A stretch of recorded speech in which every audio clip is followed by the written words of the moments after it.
देव आहे का नाही हा प्रश्न जेवढा गूढ आहे तेवढाच पुनर्जन्म आहे की नाही हाही विषय अत्यंत गूढ आहे की जीवनामध्ये आपण एक सुरुवात आहे की जिथे व्यक्ती जन्म घेते, त्याला आपण काहीतरी नाव देतो आणि त्याचा शेवट होतो.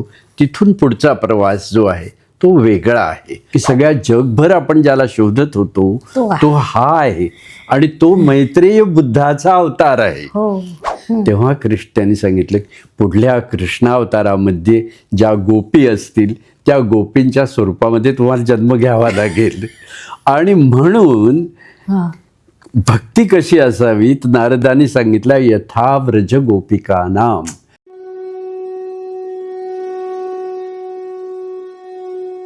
नमस्कार. आजचा पॉडकास्ट हा अतिशय स्पेशल होणार आहे कारण आज आपल्याकडे आलेले आहे तुमच्या सगळ्यांमध्ये अतिशय लोकप्रिय असलेले वास्तुतज्ञ डॉक्टर नरेंद्र सहस्त्रबुद्धे सर. मागे त्यांचे अनेक पॉडकास्ट आपल्या चॅनलवर आले, त्याला तुम्ही भरभरून प्रतिसाद दिला, तेव्हा मी त्यांना आमंत्रित करत होते. आजचा पॉडकास्ट वेगळा यासाठी आहे की त्यांनी स्वतःलाच आमंत्रण दिलं आहे. मी जेव्हा त्यांना सांगितलं की आम्ही आमच्या संस्थेत पुनर्जन्म या विषयावर संशोधन करीत आहोत, ते त्यांना प्रचंड भावलं, आवडलं आणि त्यांची ही अपेक्षा आहे की यंग जनरेशनने संशोधन क्षेत्रात उतरावं. विशेषतः अकल्ट सायन्समधल्या यंग जनरेशनने संशोधन क्षेत्रात कार्य करावं आणि त्यासाठीच ते म्हणाले हो मी माझे अनुभव तुम्हाला नक्की सांगेल आणि आपण काम करूया. त्यांचं सहकार्य आपल्या या संशोधन कार्यात आहेच. मी सरांचं स्वागत करते. सर तुमचं खूप खूप मनापासून स्वागत. नमस्कार. तर सर आलेले आहेत. सर आज आपण पुनर्जन्म या विषयावर बोलणार आहोत. पुनर्जन्म खरंच असतो का? पुनर्जन्म हा विषय अतिशय गहन, गूढ आणि गंभीर आहे. गहन असल्यामुळे त्याच्यावरती वाद होणं अत्यंत स्वाभाविक आहे. जसं देव आहे का नाही हा प्रश्न जेवढा गूढ आहे तेवढाच पुनर्जन्म आहे की नाही हाही विषय अत्यंत गूढ आहे आणि माझ्या मते विज्ञानाच्या पलीकडे असणारा हा विषय आहे. कारण विज्ञान अजून मन या गोष्टीची व्याख्यासुद्धा करू शकलेलं नाही. एक दिवस जरूर करेल, पण आजची स्थिती काय आहे तर मन या शब्दाची तेवढी व्याख्या आजपर्यंत विज्ञान करू शकलं नाही. विज्ञानाने अनेक वर्ष संशोधनात घालवलं की मन आहे कुठे, मन नाही हे तेही म्हणत नाही. बरोबर, पण ते आहे कुठे हे त्यांनाही सापडलेलं नाही. ते संशोधन करीत आहेत. अलीकडे क्वांटम फिजिक्समध्ये आपल्या वेदातील अनेक तत्त्व त्यांनी शब्दशः मान्य केली आहे. विशेषतः आपण जे म्हणतो की एखाद्या वस्तूकडे पाहिलं की वस्तू त्याचं स्वरूप बदलतं, हे जे आपल्या ग्रंथांमधलं होतं ते क्वांटम फिजिक्सने मान्य केलं आहे. आणि तुम्ही जसं म्हणताय तसं एक दिवस विज्ञान मन देखील मान्य करेल. कसं आहे की बुद्धाचं एक वचन आहे की एक नदी जर वाहत असेल त्याच्यात जर तुम्ही पाय सोडून बसलात बरं तर नंतर पुन्हा जर पाय काढून त्याच्यामध्ये पाय तुम्ही सोडलेत तर त्यावेळेस ते पाणी तिथे नसतं. येस, म्हणजे ती जी नदी आहे तिचा जो स्वभाव आहे तो अखंड बदलता आहे. म्हणजे जसं नदीचं एक स्वरूप आहे की तिचा एक स्टार्ट आहे, उगम आहे आणि तिचा एक शेवट आहे, सागराला जाऊन मिळणं आहे. इथपर्यंतचा तिचा जो प्रवास आहे तो प्रवास आपल्याला दृष्टिगोचर आहे. बरोबर आहे. पण नदीला आपण नाव दिल्यामुळे ती स्टॅम्प झालेली आहे. अदरवाईज ते पाणी, ती गंगा प्रत्येक क्षणाला बदलत राहणारी आहे. जीवन हे असं आहे की जीवनामध्ये आपण एक सुरुवात आहे की जिथे व्यक्ती जन्म घेते, त्याला आपण काहीतरी नाव देतो आणि त्याचा शेवट होतो. तिथून पुढचा प्रवास जो आहे तो वेगळा आहे. म्हणजे तिथून पुढे प्रवास आहे की नाही इथूनच सगळा वाद विज्ञानाबरोबर आहे. पण तुम्ही जर ख्रिश्चन धर्मात पाहिलं, हिंदू धर्मात पाहिलं, बौद्ध धर्मात पाहिलं तर ह्या सर्वांनी पुनर्जन्म मान्य केलेला आहे. त्याचं कारण आहे, कसं आहे, व्यक्तीचे 4 देह आहेत. की कुठलाही माणूस म्हटला तर त्याचा एक हा स्थूल देह आहे, एक स्थूल देह आहे. बरोबर आहे. तो काही विज्ञान अमान्य करू शकत नाही. बरोबर. पुढला सूक्ष्म देह आहे, तोही आता विज्ञानाने बऱ्यापैकी डायजेस्ट केलेला विषय आहे. त्याच्यानंतर आपल्या इथे कारण देह अशी एक संज्ञा मांडलेली आहे आणि त्याच्या पुढे महाकारण असं मानलेलं आहे. म्हणजे स्थूल, सूक्ष्म, कारण आणि महाकारण हे 4 देह आहेत. या 4 देहांमधला स्थूल देह संपला की सूक्ष्म देह संपतो का? तर तो संपत नाही संपत.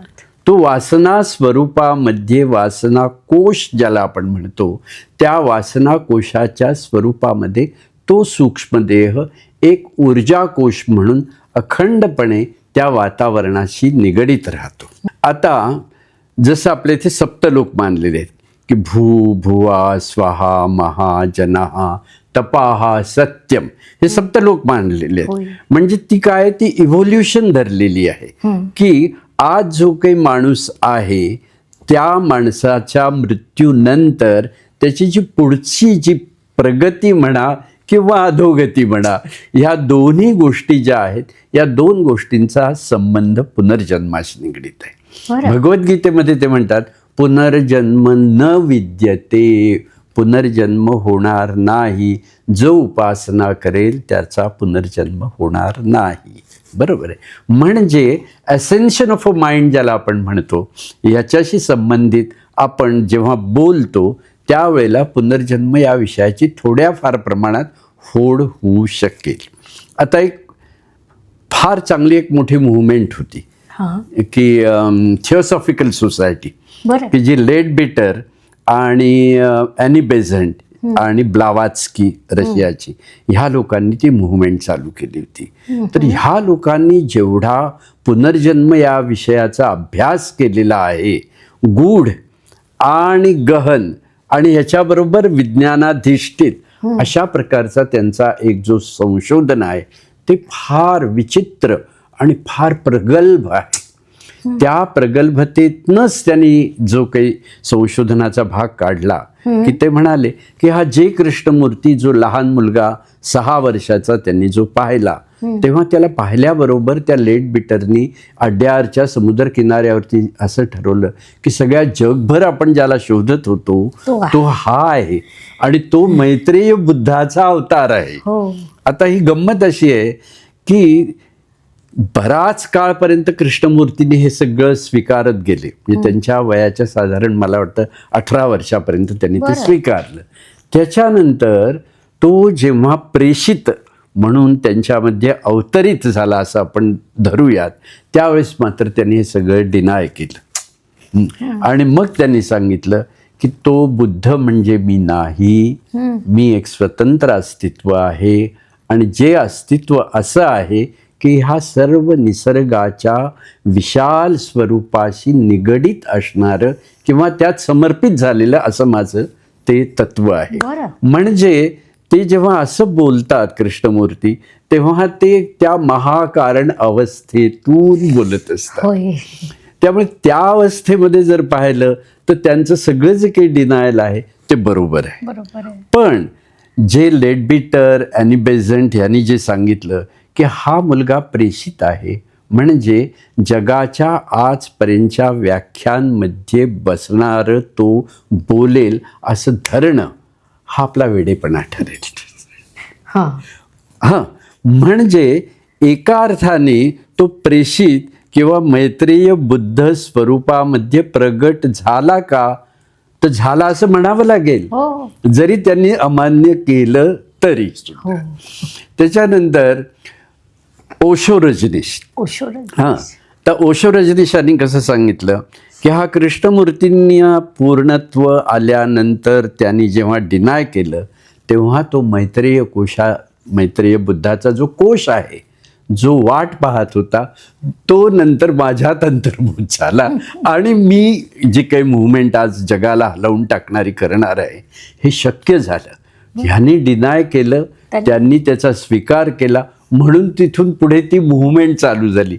असा तो सगळा विचित्र एक अलीकडच्या काळातला संदर्भ आहे. प्राचीन काळातला संदर्भ जर आपण पाहिला तर प्रभू रामचंद्राच्या काळामध्ये, त्यांच्या वनवासाच्या काळामध्ये जेवढे ऋषी त्यांना भेटत गेले आणि त्या ऋषींचं जेव्हा त्यांच्यावरती अत्यंत प्रेम बसलं आणि त्यांनी सांगितलं की प्रभू आम्हाला तुमच्या माध्यमातून पुन्हा पुन्हा हा अनुभव आला पाहिजे, तेव्हा त्यांनी सांगितलं की पुढल्या कृष्णावतारामध्ये ज्या गोपी असतील त्या गोपींच्या स्वरूपामध्ये तुम्हाला जन्म घ्यावा लागेल.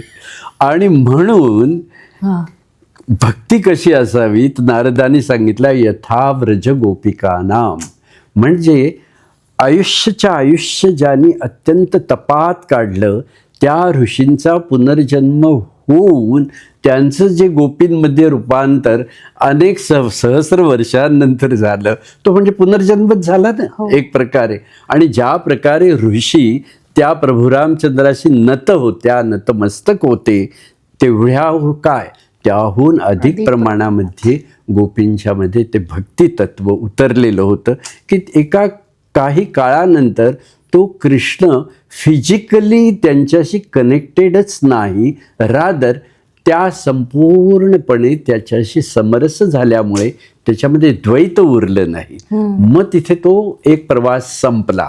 अशा पद्धतीनं तो सगळा असेन्शन ऑफ द माइंडचा तो प्रवास आपल्याला प्राचीन काळात दिसून येतो. अलीकडच्या काळामध्ये ह्या कृष्णमूर्तीच्या मध्ये तो दिसून येतो. ही एक वेगळी दृष्टी, म्हणजे गोपींबद्दल सगळ्यांना माहिती होतं, परंतु त्याचा संबंध रामाच्या जन्माच्या वेळच्या ऋषींशी आहे. ही माहिती खूप कमी लोकांना असेल. आज ती सरांमुळे सगळ्यांना प्राप्त झाली. सर, एक छोटासा प्रश्न विचारते. विज्ञान असं मानतं की ऊर्जा अमर असते, ऊर्जा कमी होत नाही, ऊर्जा जास्त होत नाही, रूपांतरित होते. रूपांतरित होते. मग ही ऊर्जा आत्म्याच्या रूपात नवीन जन्मात येते असं तुम्हाला वाटतं का? हां, आता कसं आहे की एक सगळ्यात महत्त्वाचा ह्याच्यातला जो भाग आहे तो वासना कोशाशी निगडित आहे. बरोबर. वासना कोश म्हटलं की तो दोन प्रकारे ध्वनित होतो.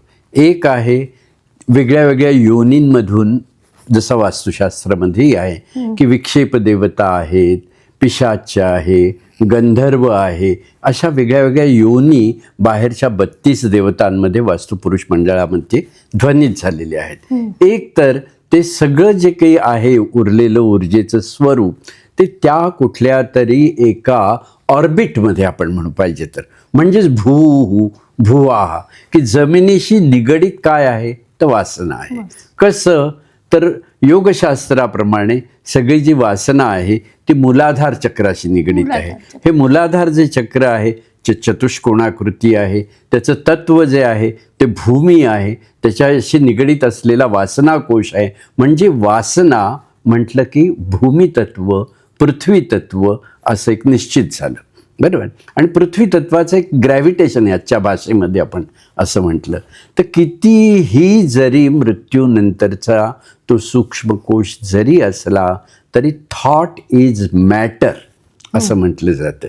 बुद्धांनी हेच म्हटलेलं आहे की विचार हा जो आहे तो पृथ्वी तत्वाचा आहे. आणि जोपर्यंत विचार आणि वासना या दोन गोष्टी एकमेकांशी जोडलेल्या असतात तोपर्यंत तो जो जीव आहे तो जीव या भूशी निगडित राहतो. आणि भूशी निगडित राहिल्यानंतर जेव्हा एखादा पॉसिबिलिटी त्याला निर्माण होते त्यावेळेस तो मातेच्या गर्भामध्ये प्रगट होतो आणि त्याला आपण पुनर्जन्म म्हणतो. या बाबतीत एक फार सुंदर आहे, उपनिषदात त्यांनी सांगितलेलं आहे की आत्म्याचा जो प्रवेश आहे तो शिरातनं होतो आणि प्राणाचा जो प्रवेश आहे तो चरणातनं होतो. त्यामुळे सत्पुरुषाच्या आपण चरणाला हात लावतो, कारण प्राणिक ऊर्जेतून ब्लेसिंग्स हा भाग निर्माण होत असतो. ज्याला वास्तुपुरुष मंडळामध्ये पर्जन्य ही जी देवता आहे ती ईशान्य आणि पूर्व याच्या मध्यात आहे. आणि ती पुढे आपवत्स म्हणजे जलतत्वाशी जोडलेली आहे. आणि जलतत्वातून पृथ्वी तत्वाची निर्मिती असा तैत्तिरीयोपनिषदाचा सिद्धांत आहे. म्हणजे जर ब्लेसिंग असतील तर त्याचं रूपांतरण आप आप वत्स या बृहत जलतत्वामध्ये होतं.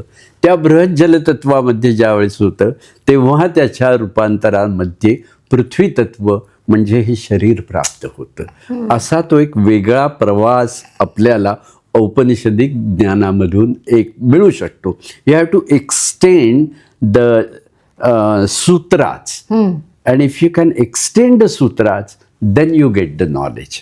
असं ते सगळं आहे. आता आपल्या इथे असं म्हटलं जातं अंते मती सा गती. बरोबर. शेवटच्या क्षणाला ज्या प्रकारचा विचार आणि वासना असेल त्याप्रमाणे पुढे गती प्राप्त होते. सर याचं एक उदाहरण सांगू. हा जड भरत. हा तो ऋषी जड होते. भरत. जड हो भरत. बरोबर. ते ऋषी होते. हो म्हणजे राजा होते. भागवताचा भाग आहे. हा. हा राजा होते. त्यांनी सगळं अध्यात्म स्वीकारलं, वानप्रस्थाश्रमाला गेले, सगळं सोडून दिलं. मग तिथे एक दिवस त्यांना एक छोटंसं हरणाचं पिल्लू मिळालं. मग त्याची सेवा करता करता करता ते त्याला अटॅच झालं. जीव आणि गुंतला आपण जीव म्हणतो. गुंतला. आणि शेवटच्या क्षणी त्यांना असं वाटलं आपल्यानंतर या हरणाचं काय, आणि होणार? पुढचा जन्म हरणाचा झाला. हरणाचं. तर ही जड भरतची कथा जड तुम्ही भरताची बोललात तेव्हा कथा. मला एकदम आठवली. करेक्ट. तुम्ही पुढे सुरू करा. हा तर सगळा संदर्भ जो आहे तो 4 वाणी आपल्या इथे बांधलेल्या आहेत. हा, एक वैखरी, मध्यमा, मध्यमा, परा परा, आणि पश्यंती. पश्चिम. बरोबर. आता तुम्ही स्वतः ज्योतिषी आहात. बरोबर. एखादी पत्रिका तुम्ही पाहता. हा. पत्रिका पाहिल्यानंतर तुम्ही थोडासा श्वास पाहता. स्वरविद्या. हा, हे सगळं त्याच्याशी जोडलेलं आहे. होय. हा. आता जेव्हा स्वराकडे पाहताना कसं आहे, ही एक दृष्टी आहे. बरोबर.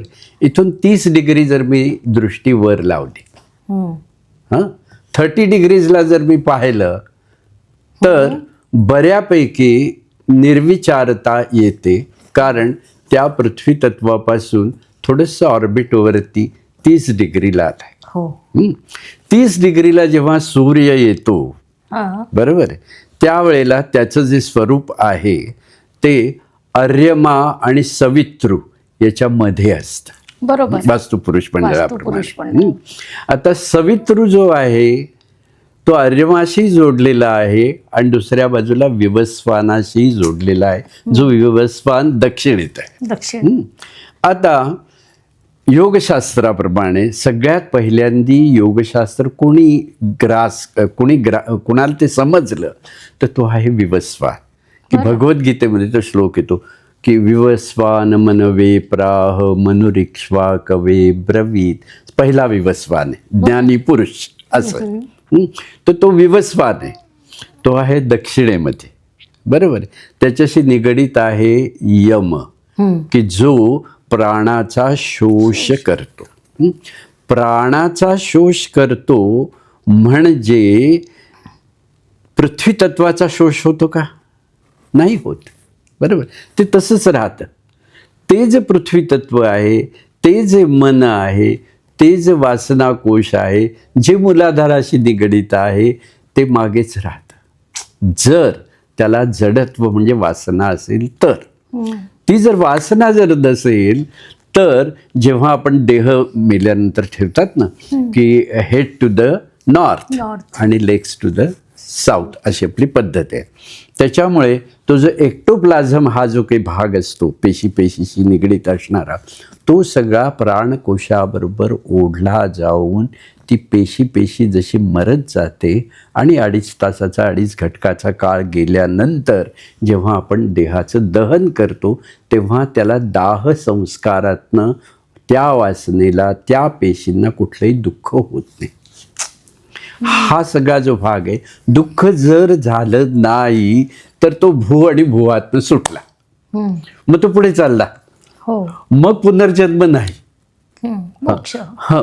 म्हणून ते नाद ब्रह्म हा जो काही भाग आहे तो सुद्धा या पर्टिक्युलरली उपासनेशी जोडलेला आहे. आता नादाची व्याख्या काय केली आहे की नकार शंकर प्रोक्ता दकार पार्वती स्मृता इति शिवशक्ती समावेशना. याच्यामध्ये शिव आणि शक्ती. शक्ती एक प्रकारे तुम्ही म्हणाल तर माया म्हणू शकता, माया. ती वासना म्हणू शकता, किंवा वेगळ्या वेगळ्या रूपांतरांमधनं तुम्हाला फिरवणारी अशी एक ऊर्जा म्हणू शकता. बरोबर आहे.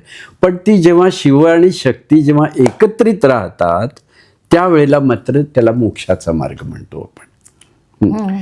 कसं आहे, वास्तूमध्ये आम्ही 2 मार्ग धरलेले आहेत.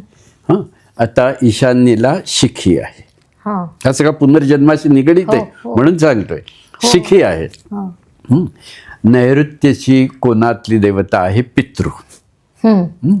आता जर तुमच्या जिवंतपणी मनाचा प्रवास, मनकोशाचा प्रवास जर पितृ, तिथून मैत्र जीवाचे आपण म्हणतो ना, तिथून मित्र, तिथून रुद्र, तिथून भूधर म्हणजे भूला धारण करणारा म्हणजे कोण आहे, भूला कोण धारण करतं, जलतत्व करतं. तिथून पुढे अपवत्स शिखी आणि तो सुटला बाहेर. मग शिवचक्रामध्ये तो शिवचक्र होऊन गेला. बरोबर. हा याला देवयान म्हणतात. आणि दुसरा जो आहे तो हीनयान, जसं बुद्धाच्या ह्याच्यातही हे शब्द वेगळ्या अर्थाने वापरलेले आहेत. हां, किंवा पितृयान असं आपण म्हणू. मग त्या भवनामध्ये जर दक्षिणेत नैऋत्येमध्ये जर दोष असतील तर नैऋत्येचं पितृ हे जे स्थान आहे ते असं स्थान, जसं शिखी जे आहे ते आकाश तत्वाशी जोडलेलं आहे, तसं पितृ जे आहे ते पृथ्वी आणि सप्तपाताळाशी जोडलेलं आहे. मग तिथे नैऋत्येत जर दोष असेल तर त्या घरात मरणाऱ्यांचा प्रवास हा देवयान पद्धतीने होऊ शकत नाही. कारण शेवटी वासना ही आहेच. तेवढं काही आपल्याकडनं तप किंवा तेवढं आध्यात्मिकता तेवढी आपल्यात नाही आहे. संसारी आहोत आपण, त्यामुळे जीव हे अडकलेलेच आहेत. त्यामुळे तो माघारी त्या सप्तपाताळामध्ये खाली जातो. मग खाली गेला की त्या वेदना आहेत. मग तो नरक म्हणा, काही तुम्ही वाटेल ते नाव द्या त्याला, पण तो जो जीवकोश आहे तो वासनेपासून आणि वेदनेपासून मुक्त होत नाही. म्हणून वास्तुशास्त्राला जे असाधारण महत्त्व आहे ते या दृष्टीने. साधं आपण अन्न ग्रहण करताना सुद्धा त्याच्याभोवती असं 3 वेळा पाणी फिरवतो की नाही, आणि ते क्लॉकवाईज फिरवतो की नाही, म्हणजे प्रदक्षिणा मार्गे फिरवतो. आता तुम्हाला माहिती असेल सगळी सृष्टी जी आहे अगदी आकाशगंगांपासून सर्व ही कशी फिरते, अँटी क्लॉकवाईज फिरते. म्हणजे हीनयान पद्धतीनं फिरते. म्हणजे ती स्खलनाकडे जाते, नष्टतेकडे जाते. बरोबर आहे. म्हणजे पृथ्वी तत्व या दृष्टिकोनातनं ती खाली खाली चाललेली आहे स्खलनाकडे. आणि आपला विषय जो आहे तो ॲसेन्शन ऑफ अ कॉन्शियसनेसशी निगडीत आहे. म्हणून आपल्या इथे आपण सांगतो की प्रदक्षिणा मार्गाने चाला. कुठल्याही देवळात गेल्यावरती आपण काय म्हणतो, प्रदक्षिणा मार्गाने. किंवा जेव्हा तो प्रदक्षिणा मार्गाने माणूस चालतो तेव्हा ॲटोमॅटिकली राईट जो आहे, दक्षिण जो आहे त्याचा संकोच होतो, आणि लेफ्ट म्हणजे मन जे आहे त्याला विशालता येते. म्हणजे राईट हँड किंवा दक्षिण पंथ हा बुद्धी धरलेली आहे. फायर आहे ना, फायर एलिमेंट ती बुद्धी आहे.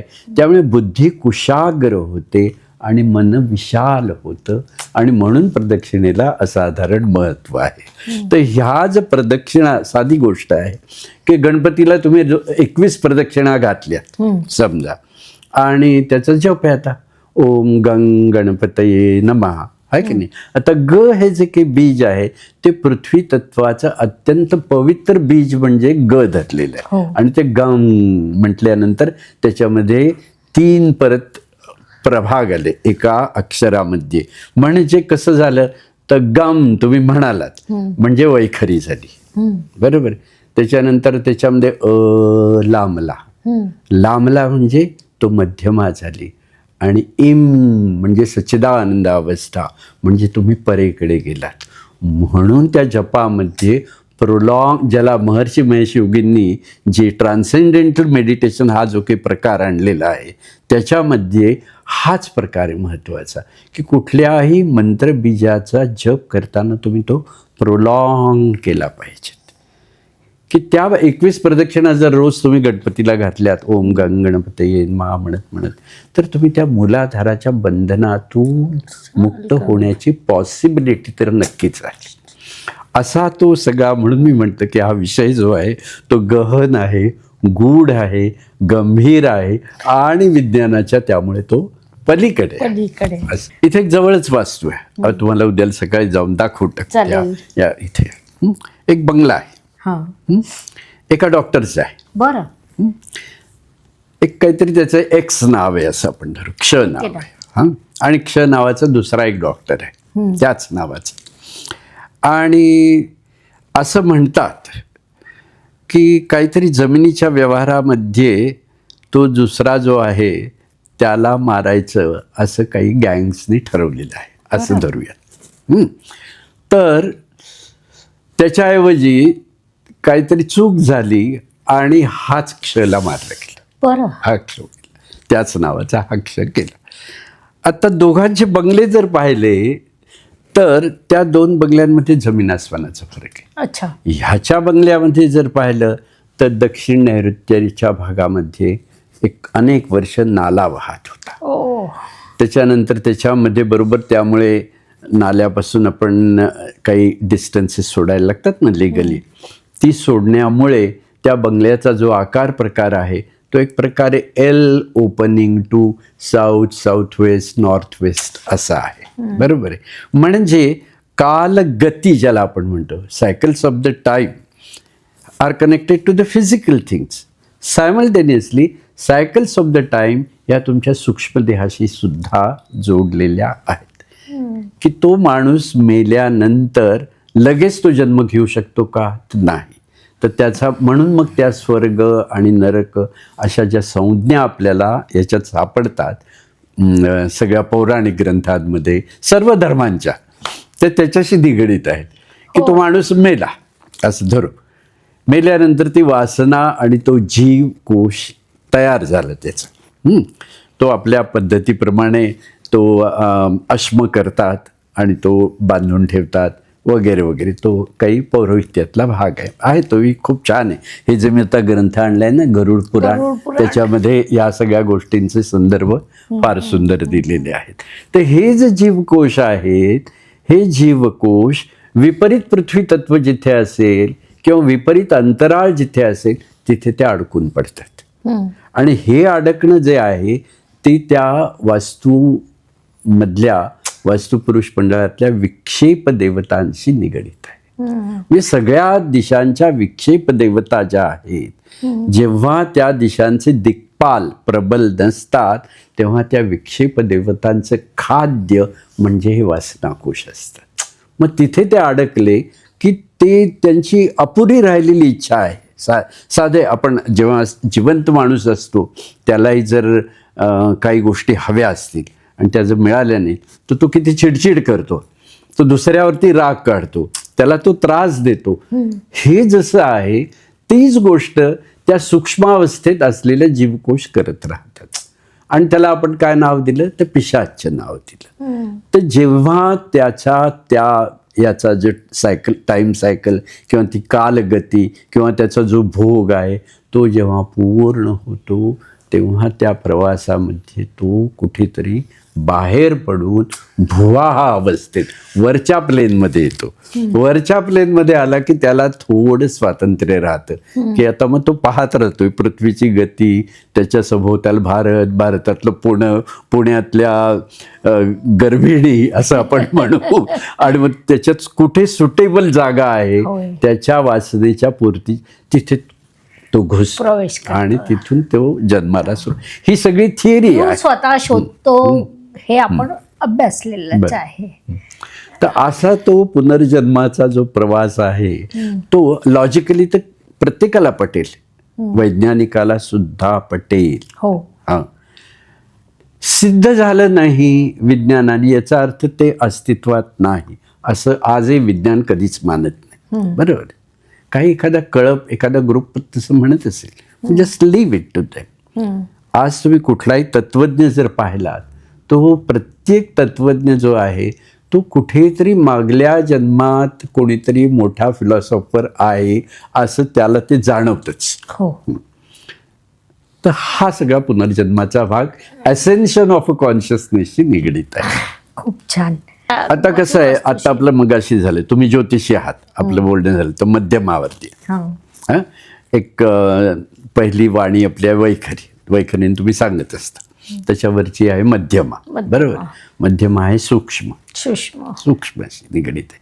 जेव्हा तुम्ही पाहताय 30 डिग्रीज, प्रत्येक ज्योतिषाने, प्रत्येक वास्तुशास्त्रज्ञाने हा प्रयोग जरूर करावा असं आपण आता हे सांगू. नक्कीच करायला पाहिजे की कुठल्याही वास्तूत आपण हिंडतोय, काही थोडं हळूहळू थांबून थांबून तिथला अनुभव घेत तुम्ही ते प्रदक्षिणा मार्गाने ते वास्तू पाहावीत. हा एक पहिला भाग.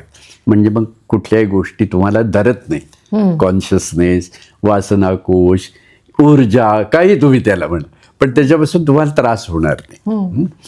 तर तुम्ही थांबा थोडा वेळ, क्षणभर 30 डिग्रीजवरती ध्यान लावल्यासारखं पहा.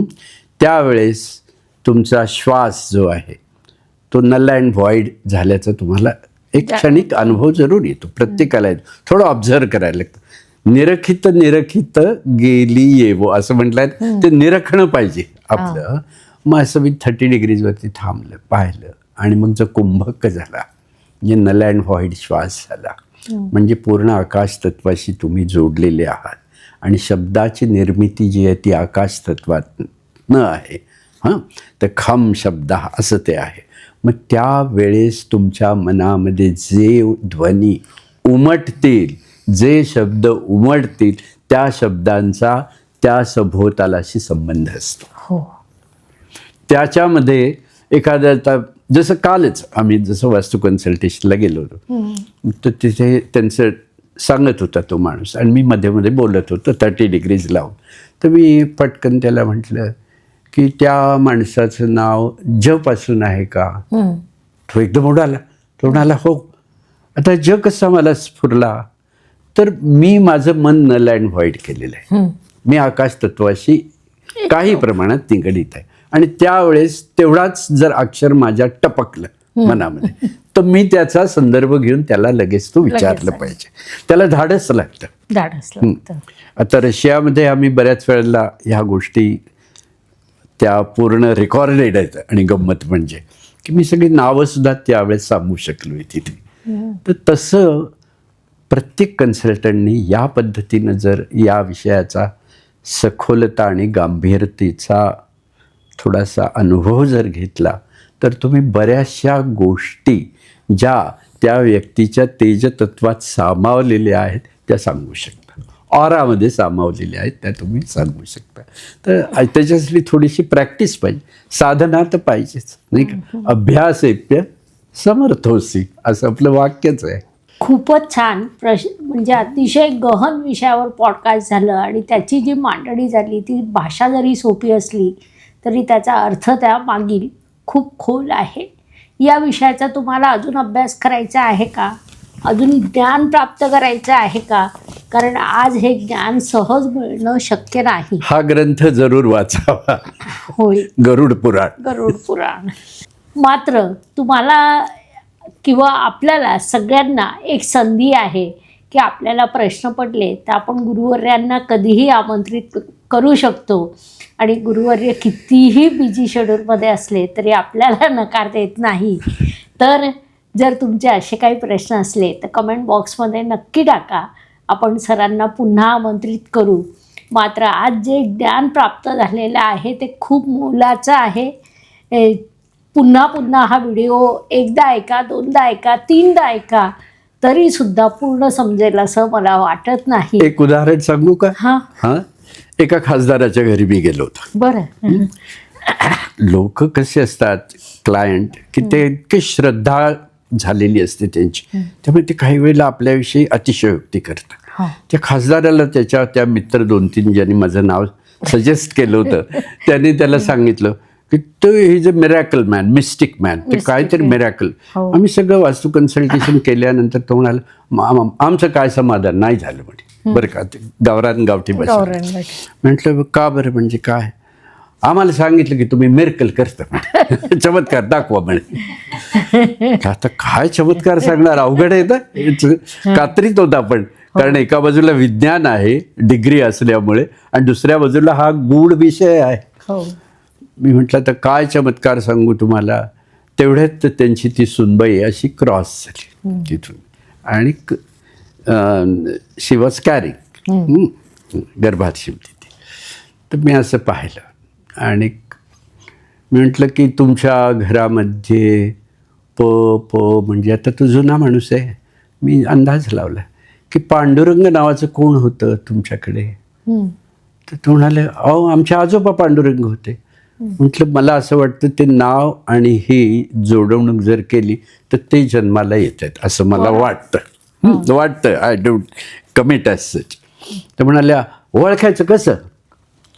म्हटलं साधी गोष्ट आहे की त्या मुलाची बाळ जन्माला आल्यानंतर काही कारण नसताना एखाद्या दिवशी ते खूप जर रडायला लागलं आणि त्याला जर तुम्ही जवळ घेतलं आणि त्याच्या कानात ते नाव सांगितलं तर कदाचित ते रडायचं थांबू शकतं असं.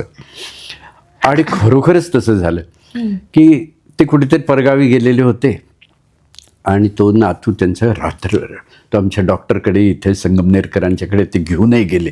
पण ते काही पोर रडायचं थांबेना आणि रात्री 11 साडे 11ला ते घरी आले आणि ती मुलं सांगत होती त्यांची की बाळ काही रडायचं थांबत नाही. अरे सहस्रबुद्ध्याला बोलवा म्हणे.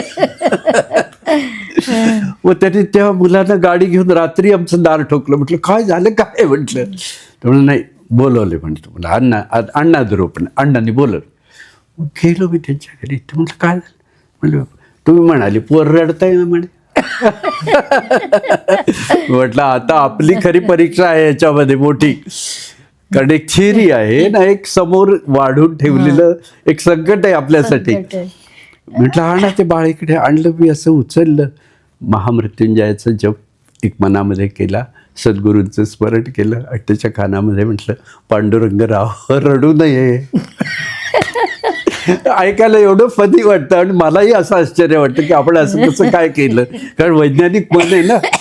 आणि टू द मिरॅकल ते बाळ रडायचं बिलकुल थांबलं. नंतर चिमटे घेतल्याशिवाय रडेना. म्हणजे जे आपण मध्यमेतून ज्या गोष्टी आपल्याला ज्ञान म्हणून प्राप्त होतात त्या खरंच खऱ्या असतात आणि मग तो पुनर्जन्म सिद्ध झाला असं आपल्याला म्हणावं लागतं. बरोबर आहे. अशी ती कथा आहे ज्याची अशा अनेक 5-7-10 कथा आहेत अशा या विषयाशी जोडलेल्या की ज्या मी स्वतः अनुभवल्यात आणि त्या अनुभवल्यामुळे आज तुमच्याकडे मी एवढं या पॉडकास्टसाठी आग्रहाने मुद्दाम आलो असं. होय. खूप खूप धन्यवाद. आपण अतिशय व्यस्त दिनचर्येतून आलात आणि आमच्यासाठी वेळ दिला. पुन्हा पुन्हा द्या. आम्हाला हे ज्ञान ग्रहण करायला नेहमीच आवडेल. धन्यवाद. शुभम भवतु. जय सद्गुरू. नमस्कार. शास्त्राचा अभ्यास करण्यासाठी माझी मराठीतून 11, हिंदीतून 2 अशी पुस्तकं प्रकाशित झाली आहे. विशेष बाब म्हणजे मी स्वतः संशोधित केलेली ज्योती जोशी पद्धती अर्थात जे पद्धती या विषयावर स्वतंत्र ग्रंथ उपलब्ध आहे, त्याचा देखील लाभ घ्यावा. यूट्यूबची कार्यप्रणाली ही मुख्यतः लाईक, शेअर आणि सबस्क्राईबवर चालते.